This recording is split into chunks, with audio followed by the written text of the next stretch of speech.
Thanks for watching Ben Television, the best in diaspora discussion. And we have a special program, like you can see. I'm interviewing a special man. He's a man of God, and he's also a political analyst. He's an author, a #1 best-selling author. His book is Facts versus Fiction, and I'll urge you to look for it on Amazon and some other places. W.H. Smith carries it, so you can read. I'll be having a go myself. I know we have a caller, but I quickly want us to hear what he has to say concerning the Obasanjo's latest letter. While Jonathan was there, I think former President Obasanjo wrote Jonathan administration 3 times, or maybe 2, definitely. Yeah, okay, yeah. Twice. Okay, now he's written another letter. And somebody says that's a bad omen for any president. Obasanjo writes. What's your take on his points? Well, President Obasanjo raised valid points, you know, and then if you look at the letter, it was very systematic. He talked about the economy, and he talked about the president's penchant for blaming others, not taking responsibility. He talked about the president and how he's been nepotism. He has been clannish and being nepotic in his appointments. But what I want to say about that letter is, like, no matter what, Lai Mohammed read out a 7-page response yesterday after the Federal Executive Council meeting. But I need to remind Lai Mohammed that on March 4, 2015, President Muhammadu Buhari wrote a letter to President Obasanjo. Then he was a candidate. He had not won the election. And he said that Obasanjo is a courageous and honest man who speaks truth to power. Now, my question to President Muhammadu Buhari is this: has he changed his mind? Look, President Obasanjo's letter has exposed President Buhari as a liar, as an inept, and as an incompetent person. I'll give you a very good example. You see, when a liar starts to talk, and then, you know, he's very angry, he exposes himself. In his response to President Obasanjo, he said that he had increased the foreign reserve from $24 billion to $40 billion. Are you aware that precisely 6 months ago, and then also he said it several times, but 6 months ago he said it there, that Jonathan did not leave anything behind, that Jonathan left only debt, that Jonathan government was so corrupt that there was nothing, absolutely nothing. Now, in his statements, in response to President Obasanjo, he said he left 24 billion, that he's increased the foreign reserve from 24 billion to 40 billion. My question to President Muhammadu Buhari: who did you inherit that $24 billion from? Was it from Fulani headsmen? Was it from ghosts? Okay. Who did you inherit it from? Okay, we really have to deal with these issues very well. But let me take a caller. Okay. Hello, Ugo. Hello. Hello, go ahead. Hello, good evening, gentlemen. Good evening. Hello? Hello, we're listening. Go ahead. Yes, I've just tuned in to listen to your program, and I want to actually ask the gentleman, Mr. Gundamis, who spoke last, the last caller. The way he actually behaved is very appalling, in that he says he's a journalist and he lives in the UK, that is a democratic country. Is he actually happy with the state of Nigeria today as a journalist? I've watched his program many a time, and one remark he made last year, saying that for Biafra to come through, they have to go through him.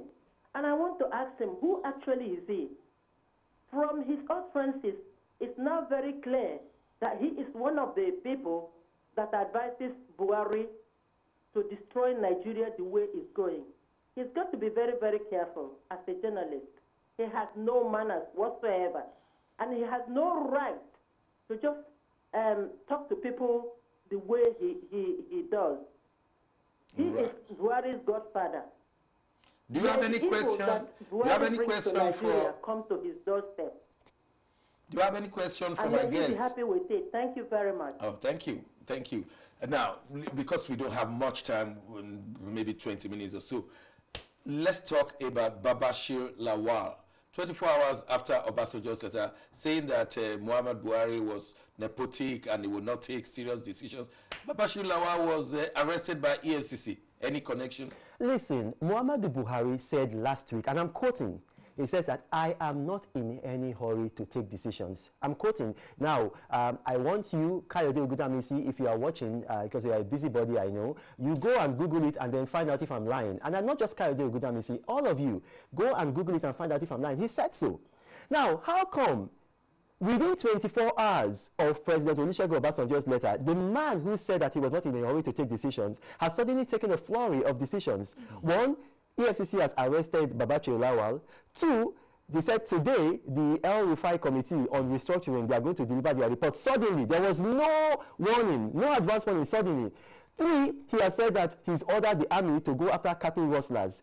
Four, he said that NTA is going to show a program about his achievements. Look at all that decisions and all that activity. Will that be because Tinubu and Baba Konde went for a meeting in his villa? No, that's not true. They were there for hours. Yeah. We were not told, but you know, it's not Buhari's style to start telling you what. No. But when Tinubu went, the paper said new best friends. No. Because the timing of the letter actually happened while Tinubu and Akonde were with the president. So they did not know about the letter. As a matter of fact, the letter came in while the APC National Working Committee was having their caucus meeting.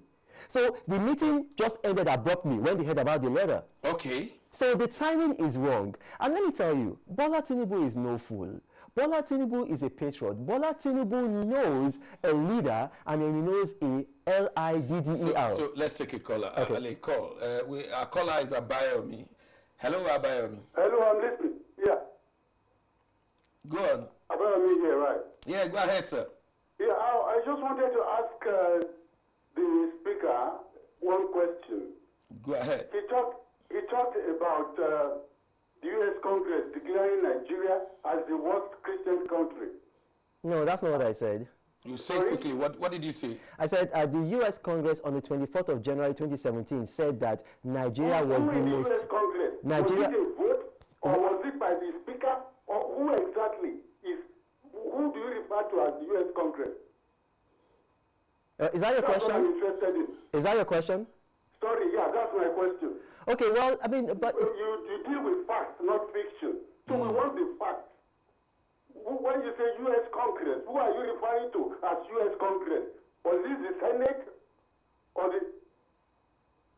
Yeah, well, normally people ask questions and then they allow the person they've asked the question to answer. So are you done with your question? Yes, it's done. Okay, good. So on the 24th of January, the U.S. Congress referred to Nigeria as the most dangerous place in the world for Christians. Now, the person who said it was the chairman of the Africa Committee at the U.S. Congress, Congressman Smith. Now, you could Google it there. The congressman spoke for the U.S. Congress, and there was a headline on this day, the following day, Nigeria, most dangerous place for Christians in the world. I'm quoting exactly the headline. So, I mean, Abayomi, these things are verifiable. You don't have to take my word for it. Maybe I'm lying. I encourage you to Google it. As a matter of fact, you know what? I see that you have your phone there. Can I just Google it and show you? No, because we don't have more time. There are so many things. Excellent. There are so many things. Yeah. So, Abayomi, feel free to call in if you're still not satisfied. Yes, we were talking about the Obasanjo's letter and how it has shaken Buhari's administration, and now he's trying to get things happen. Now, let me ask you, because of your position, do you think Buhari is mentally capable of running a country of 180 million people, according to Obasanjo? Let us consider facts. This man has run for election 2003, 2011, 2015, and he ran for election. Sorry, 2003, 2007, 2011, 2015. Yeah. He filed papers, and then he said he has a personal business, and his personal business, he has a farm in Daura. Yeah. He raises cows. Yeah. Now, in 2011, he said he had 150 cows. Yes. In 2015, he still said he had 150 cows. My question to him, are his cows gays? Now listen, if a man... He's selling them. No, 150. Listen, if a man in his own private life cannot enrich himself through business, is it going to be a nation that is going to enrich in public life? Look, this man does not have the aptitude. And this was a man who was having a meeting and then he says, oh, West Germany. Who does that? I mean, we don't even know that Germany has been unified in 1989. Okay, sorry to cut you short there. Yeah. We have a caller. You'll be prepared to take calls, right? Yeah, I'm going to take all calls. Yes, hello, we have Ola on the line. Hello, Ola. Hi, good evening. Actually, I'd just like to take the gentleman up on what he said. Mr. Omokri, yeah, go on. Being a Christian. I just heard him say something with regard to Nigeria is the most dangerous country to be a Christian. No, I didn't say that. I was quoting. I was quoting the U.S. Congress. Right, I can't actually remember. No, I was quoting the U.S. Congress. I didn't say it. When you actually said that, right, I went on the internet and I actually checked it out because that was a statement. You see, this is something about Nigerians. We need to stop Nigerian bashing. Right, there's a lot of careless stuff going on. Demonizing the country. Right. I went to the internet and I actually checked it out. Right. Out of all, Nigeria was never mentioned because I checked it, and number one worst country to be a Christian. The number one was North Korea, followed by Somalia, followed by Afghanistan. Actually, Nigeria was not actually in the top 20. So I don't know where you are getting your facts from, but we need to get our facts right.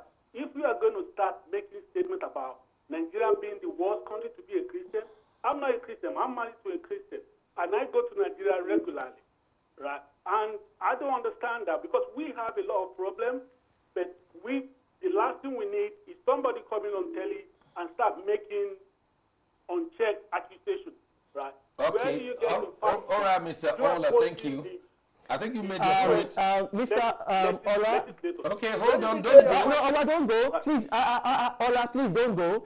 I have just Googled it here, and please, is there a way the camera can show it? I want to just show that Ola, is there a way the camera can show it? Yeah, so you can read it out yourself. Okay, let me be go on the internet, Google it. Please, Ola, let's just allow Dr. Segun Johnson to read it. I use his phone to Google it. Please get it again. It appears to. Oh, okay. Yeah, let's get it again. Okay, right there. Please, and then so read it. And Nigeria cited is in quote, cited most dangerous place for Christians in the world, says U.S. Congress. I can show you. I can actually mention so many websites you can go that actually tell you otherwise. Okay, Ola, you've asked your question. Can I respond, Ola? Anybody can actually go on the internet and start quoting rubbish. But this one, listen. You cannot go into the Ola, this and is start not talking about what you don't know much about. Right? You need to get your facts right.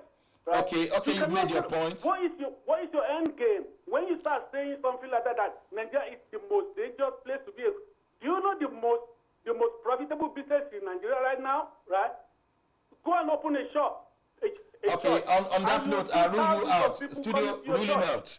Now, for the sake of our viewers, yes, please. For the sake of our viewers, this is published in Nigeria of what it has been written in America. It says under the United States House of Representatives says Nigeria has been cited as the most dangerous place for Christians in the world, and that impunity for those responsible for the killing of Christians in the country seems to be widespread. What date, please? What date? What date is that? Let's look at what date.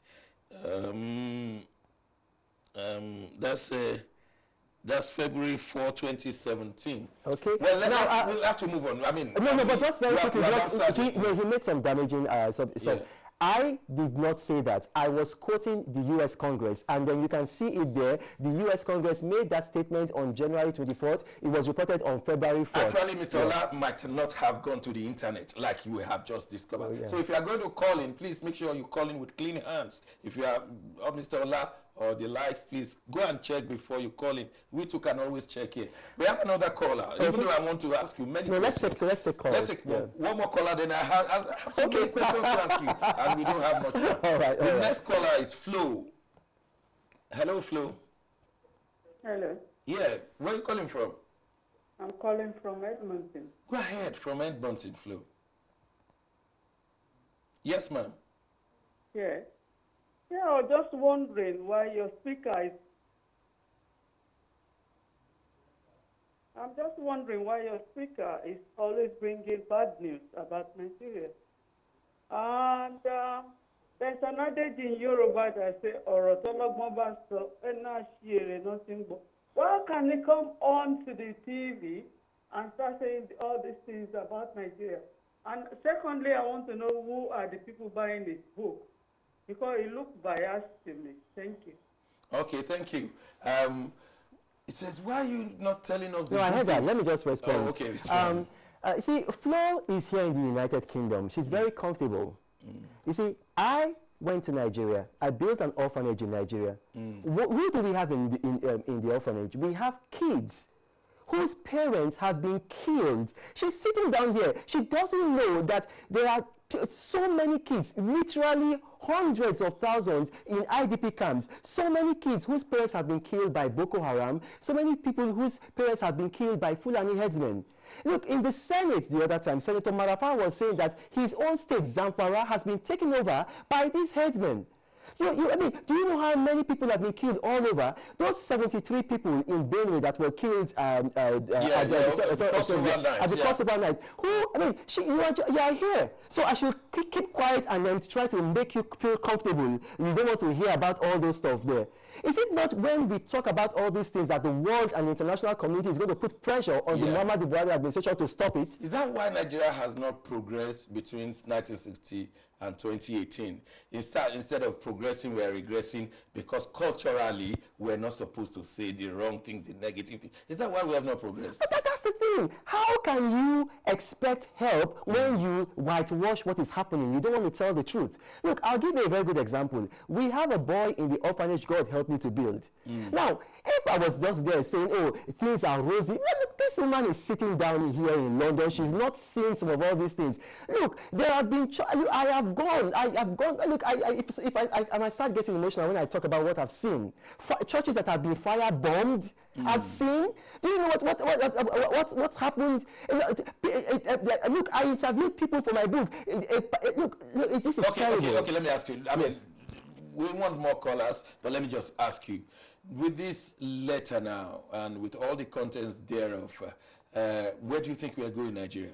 Well, I think that Nigerians are now wise to the APC administration, that this is an administration that is dishonest, this is an administration that lacks capacity. Look, for instance now, in their response to Obasanjo yesterday, they said that Nigeria now generates 7,000 megawatts, which is not true, because when the Nigerian electricity... I'll come back in 10 seconds, because we just want to take the last caller. Okay.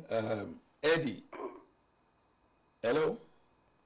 Hello. Hello, yes. Are you Mr. Hello, Eddie? I want to speak to this man.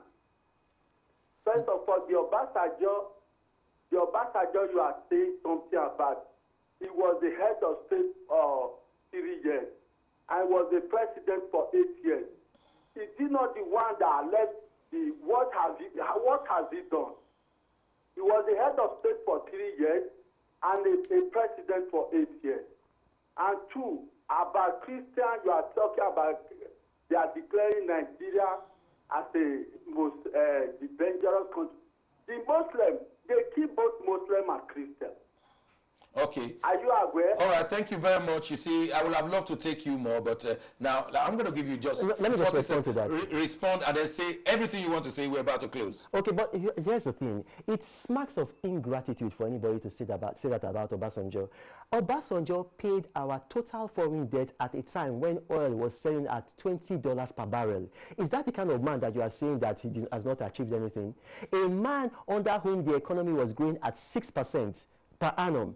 A man who gave Nigeria GSM phones, and that helped this country to expand. Now, look, it's very, very wrong, because Obasanjo has done a lot for that country in peacetime and in wartime. Now, going back to the issue, are you trying to tell me that because Fulani headsmen kill Muslims and Christians that it is okay? So because they are an equal opportunity killer, it is okay? I'm going to have you on my show if you're still around on Wednesday, and if not, when you return, it's just time is just not on our side. No problem. This is how far we can go. This is Ben Television, the best in diaspora discussion, and it's been Mr. Reno Omokri trying to buy his book, Facts versus Fiction, and then please buy this book, and then you can fire him again when he comes on my show. You decide. My name is Segun Johnson. God bless Nigeria.